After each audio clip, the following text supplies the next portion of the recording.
வாழ்த்த வாழ்க.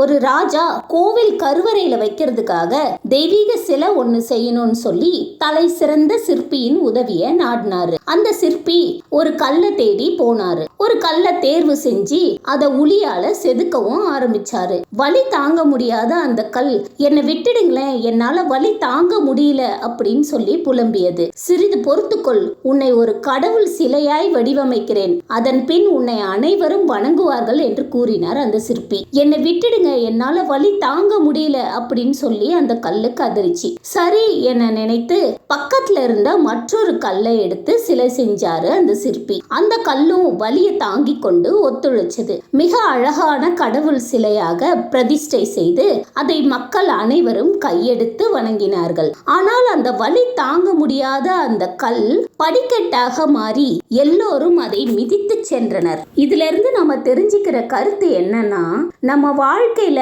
லட்சியங்களை அடையணும்னா ஒரு சில வழிகளை தாங்கிக்கணும். நம்ம வாழ்க்கை நிச்சயமா ஒரு நாள் பிரகாசமா மாறும்னு நம்பணும். புரியுதா?